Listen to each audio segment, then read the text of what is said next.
Fala galera, aqui quem fala é Rei de Oliveira do Texugo Record e nesse vídeo vou estar passando uma dica para vocês para turbinar o bumbo da bateria. E nessa dica vocês vão precisar do Ableton. Aqui tem dois canais que eu gravei. O primeiro foi o corpo da bateria e o segundo foi o bumbo. Eu vou soltar o som para vocês ouvirem como que ficou.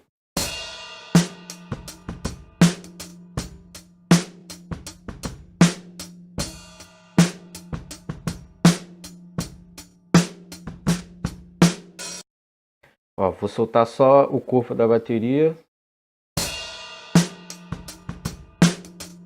só o bumbo. Os dois. O que eu vou fazer aqui? Eu vou pegar o som desse bumbo e vou transformar em informação MIDI. Para isso eu vou clicar aqui com o botão direito, que converter informação MIDI de bateria. Clico, está convertendo. Ó, ele criou esse canal com as informações MIDI. Vou renomear bumbo MIDI. Como esse som aqui do bumbo, ele está pegando os vazamentos da bateria, na hora da conversão, ele também capta essas informações.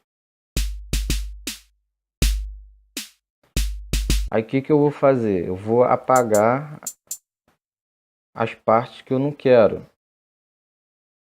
Que ele pegou a parte aguda, o prato, e o médio, a caixa. Aí vai sobrar só o bumbo, que é o grave, que é a parte que eu quero. E ele não capta 100%, ó. Nessa onda ele não pegou, que aqui tá vazio, ó. Aí o que eu vou fazer? Eu venho aqui e adiciono a parte que ele não pegou, que foi essa primeira nota. Aí eu vou soltar aqui para vocês verem como que ficou.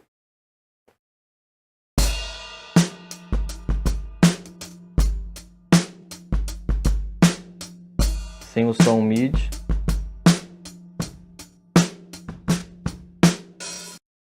Com a bateria MIDI.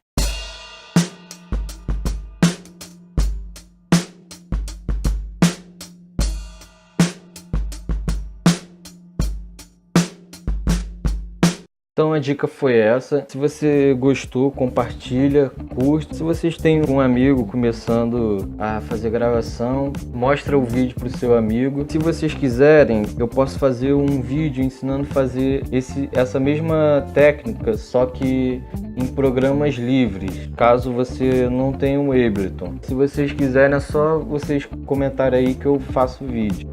Falou, até a próxima. Beijos.